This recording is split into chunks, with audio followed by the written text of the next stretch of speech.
وقت سردار مچھر نمرود کے گھٹنوں پر جا بیٹھا۔ اسے دیکھ کر اپنی بیوی سے کہا کہ اس طرح کے جانور آ کر ہمارے سارے لشکر کو کھا گئے، مگر ہمارا لشکر کچھ نہ کر سکا، اور یہ کہہ کر چاہا کہ اس کو پکڑے۔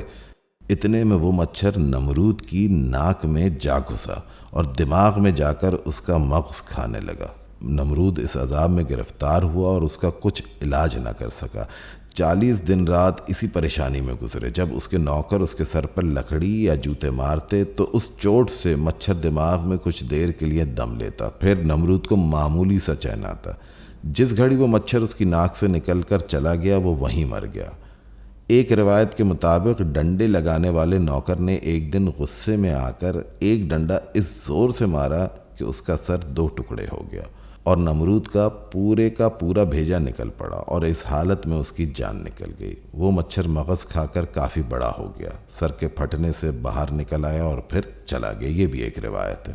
ایک اور چیز جو ہم منسوب کرتے ہیں حضرت ابراہیم علیہ السلام سے، ان کے قصے سے، ان کی روایت سے، وہ ہے اللہ کی راہ میں قربانی۔ تو اس کا بھی ذکر کرتے ہیں کہ ایک رات حضرت ابراہیم علیہ السلام نے خواب میں دیکھا کہ کوئی ان سے کہہ رہا ہے، اے ابراہیم اٹھ اور قربانی کر۔ حضرت ابراہیم علیہ السلام نے فجر کے وقت اٹھ کر 200 اونٹ اللہ تعالیٰ کی راہ میں قربان کر دیے۔ اس طرح 3 دن تک یہ خواب دیکھا۔ تینوں دن انہوں نے 200 اونٹ قربان کیے۔ پھر چوتھی رات کو خواب میں حکم ہوا کہ اپنے بیٹے اسماعیل علیہ السلام کو اللہ تعالیٰ کی راہ میں قربان کر۔ پیغمبروں کے خواب کا درجہ وحی کا ہوتا ہے۔ اسی روز فجر کے وقت نیند سے بیدار ہو کر حضرت سارہ سے کہا کہ آج مجھ کو خواب میں حکم ہوا ہے کہ اپنے بیٹے کو اللہ تعالیٰ کی راہ میں قربان کروں، لہٰذا میں اس حکم الہی کو بجلانے کو تیار ہوں۔ حضرت سارہ نے کہا، بہت اچھا، اپنے لخت جگر کو اللہ تعالیٰ کی راہ میں قربان کرو۔ اس بات چیت کے بعد فوراً ہی حضرت ابراہیم علیہ السلام اپنے اونٹ پر سوار ہو کر حضرت ہاجرہ کے پاس پہنچے۔ اس وقت حضرت اسماعیل علیہ السلام کی عمر 25 سال تھی۔ حضرت ابراہیم علیہ السلام نے حضرت ہاجرہ سے فرمایا کہ اسماعیل کے سر میں کنگھی کر کے اور اس کے بال مشک و عنبر سے خوشبودار کر کے، آنکھوں میں سرما لگا کر اور پاک کپڑے پہنا کر میرے ساتھ دعوت میں بھیج دو، میں اپنے ساتھ دعوت الہی میں لے جاؤں گا۔ اس حکم کو سن کر حضرت ہاجرہ نے ان کو خوب اچھی طرح نہلا دھلا کر اور پاک کپڑے پہنا کر کہا، تم آج اپنے باپ کے ساتھ دعوت میں جاؤ۔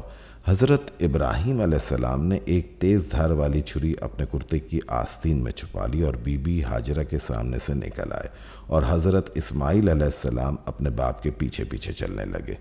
جب وہ دونوں کافی دور نکل آئے تب اسماعیل علیہ السلام نے اپنے باپ سے عرض کی کہ اے میرے ابا جان، مجھے کہاں لے جا رہے ہیں؟ حضرت ابراہیم علیہ السلام نے اللہ تعالیٰ کی طرف سے جو وحی کی گئی تھی وہ اپنے بیٹے کے سامنے بیان کر دی۔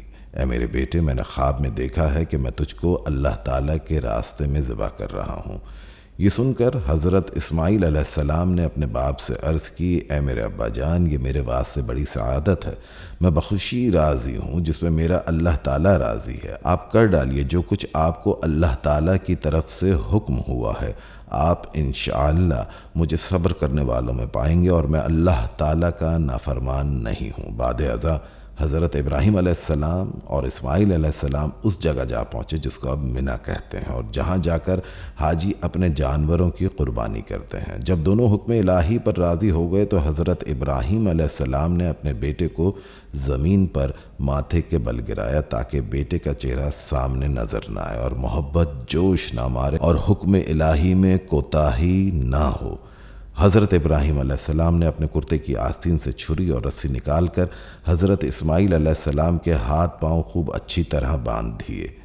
انہوں نے اپنی آنکھوں پر پٹی باندھ کر چھری ایسے زور سے چلائی کہ اللہ تعالیٰ کے حکم سے گلا نہ کٹا۔ حضرت جبرائیل علیہ السلام نے بیٹے کو سرکا دیا اور ایک دمبا رکھ دیا جو جنت سے لایا گیا تھا۔ جب حضرت ابراہیم نے آنکھیں کھولیں تو دیکھا حضرت اسماعیل کے بدلے میں دمبا ذبح ہوا پڑا تھا، اور یہ سنت آنے والی نسلوں کے لیے قائم کر دی گئی اور رہتی دنیا تک یہ سنت ابراہیمی جاری رہے گی۔ حضرت ابراہیم نے ہی دراصل ایک اور قصہ بھی اس میں ہم ایڈ کرتے ہیں، اور وہ یہ کہ کعبے کی تعمیر وہ بھی حضرت ابراہیم علیہ السلام سے ہی شروع ہوئی۔ حضرت ابراہیم علیہ السلام نے جب قربانی سے فراغت پائی اور حضرت اسماعیل علیہ السلام کو حضرت بی بی ہاجرہ کے حوالے کر کے اللہ تعالیٰ کا شکر بجا لائے، پھر اس کے بعد حضرت سارہ کے پاس تشریف لے گئے۔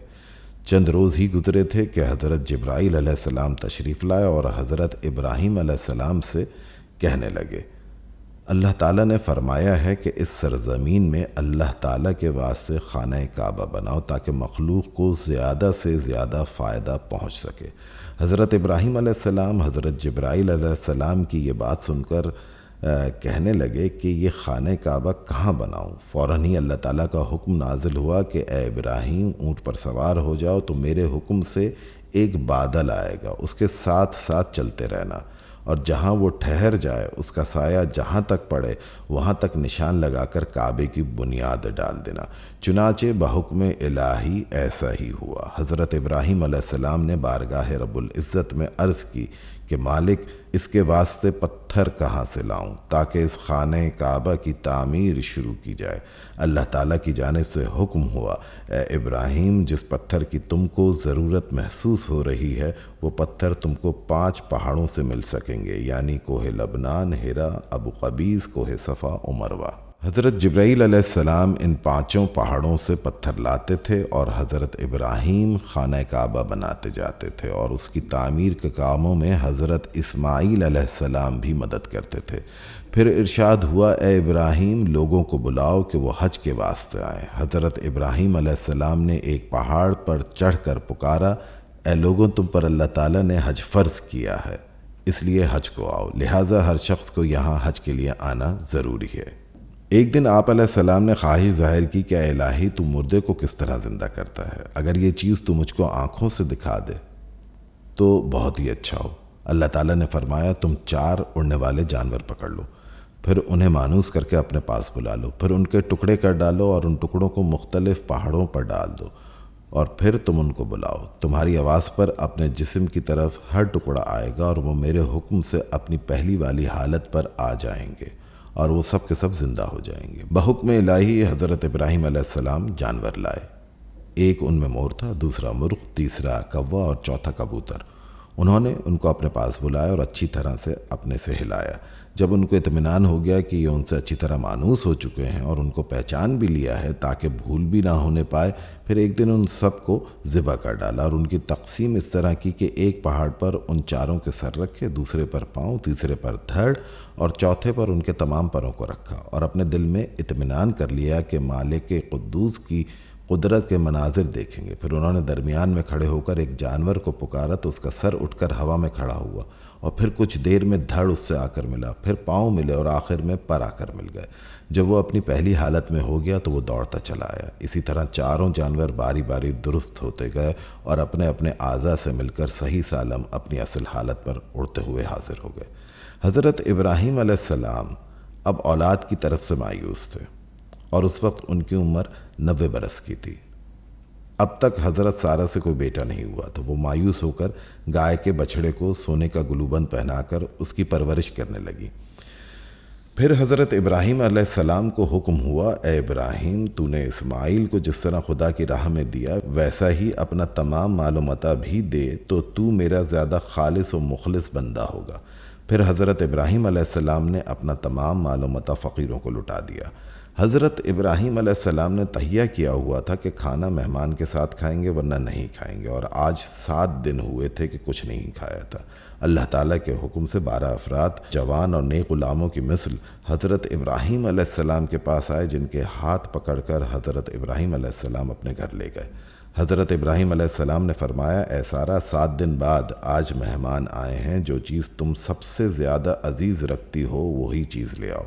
حضرت سارہ بولی، مجھے بچھڑے سے زیادہ کوئی چیز عزیز نہیں ہے، اسے میں نے اپنے بیٹے کی طرح پالا ہے، اگر آپ فرمائیں تو میں اس کو قربان کر کے اور بھون کر آپ کے مہمانوں کے سامنے لا کر رکھ دوں۔ چنانچہ ابراہیم علیہ السلام نے اسے اسی وقت ذبح کیا اور اس کو بھون کر مہمانوں کے سامنے لا کر رکھ، اور خود بھی ان مہمانوں کے ساتھ سر نیچا کیے کھانے لگے۔ حضرت سارہ نے پردے سے دیکھا اور کہنے لگی، اے حضرت، آپ تو کھا رہے ہیں لیکن آپ کے مہمان نہیں کھا رہے۔ ان مہمانوں نے جواب دیا، ہمارے لیے اس کی قیمت دیے بغیر کھانا درست نہیں۔ حضرت ابراہیم علیہ السلام نے ان مہمانوں سے کہا اچھا آپ لوگ اس کی قیمت ادا کر دیجئے۔ مہمانوں نے عرض کی آپ اس کی کیا قیمت چاہتے ہیں؟ جس پر آپ نے ان مہمانوں سے فرمایا اس کی قیمت تو یہ ہے کہ آپ لوگ بسم اللہ الرحمن الرحیم کہہ کر کھانا شروع کر دیں اور جب کھانے سے فارغ ہو جائیں تو پھر الحمدللہ کہنا ہی اس کی قیمت ہے۔ حضرت جبرائیل علیہ السلام نے بآواز بلند کہا اے ابراہیم اس بات سے اللہ تعالیٰ تم سے بہت خوش ہوا۔ پھر کہا آپ قطعاً پریشان نہ ہوں، ہم لوگ اللہ تعالیٰ کے فرشتے ہیں، ہمیں اللہ تعالیٰ کا حکم ہوا ہے کہ پہلے آپ کے پاس جائیں کیونکہ آپ نے تہیہ کیا ہوا تھا کہ آپ مہمانوں کے بغیر کھانا نہیں کھائیں گے۔ ہم لوگ اسی وجہ سے بصورت انسان بھیجے گئے ہیں، آپ مہمان نوازی کریں گے اور ہمارے ساتھ کھانا کھائیں گے۔ آپ کو ایک بشارت بھی دیتے ہیں کہ آئندہ مستقبل قریب میں آپ کے ہاں ایک بیٹا ہوگا، اس کا نام اسحاق اور اس سے ایک بیٹا یعقوب ہوگا۔ اس وقت حضرت سارہ کھڑی تھیں، اس بات کے سنتے ہی ہنس پڑیں اور بولیں میں کیا جنوں گی، میں بڑھیا ہوں اور میرا خاوند بھی بوڑھا ہے، یہ عجب بات ہے۔ فرشتے بولے کیا تم اللہ تعالیٰ کے حکم پر حیران ہوتی ہو؟ یہ سن کر حضرت سارہ نے ان فرشتوں سے کہا اس کے کیا آثار ہیں؟ وہ بولے آج تم اللہ تعالیٰ کی قدرت کا ادنا سا کرشمہ دیکھ لو۔ بچھڑے کی یہ ہڈیاں جو بڑے طباق میں رکھی ہیں، تم اس کی طرف منہ کر کے کہو بِإِذْنِ اللہ، اسی وقت یہ بچھڑا جی اٹھے گا اور دوڑتا ہوا اپنی ماں کے پاس جا کر دودھ پینے لگے گا۔ اور دوسری علامت یہ ہے کہ درخت کی ایک سوکھی لیکن معمولی جلی ہوئی شاخ حضرت ابراہیم علیہ السلام کے گھر میں تھی۔ حضرت جبرائیل علیہ السلام نے اس پر اپنا ہاتھ ملا، وہ سوکھی ہوئی شاخ سبز ہو گئی اور اس میں ہری ہری پتیاں بھی لگ گئیں۔ پھر پھل لگا جو حضرت سارہ کو دیا، پھر انہوں نے اسے کھایا۔ اس کے بعد حضرت سارہ سے حضرت جبرائیل کہنے لگے تم نے اللہ تعالیٰ کی قدرت کاملہ دیکھی کہ کتنے دن کی سوکھی لکڑی سبز ہو گئی اور تم نے اس کا پھل بھی کھایا، تو کیا رب العزت کی قدرت سے دور ہے کہ وہ تم کو ایسے وقت میں ایک نیک اور صالح بیٹا عطا فرمائے گا جس کا نام اسحاق ہوگا۔ حضرت ابراہیم علیہ السلام کا قصہ یہاں پہ جو ہے ہم اس کا اختتام کرتے ہیں، اور اس کے بعد والی ایپیسوڈ میں ہم انشاءاللہ حضرت اسماعیل علیہ السلام کے اوپر بات کریں گے۔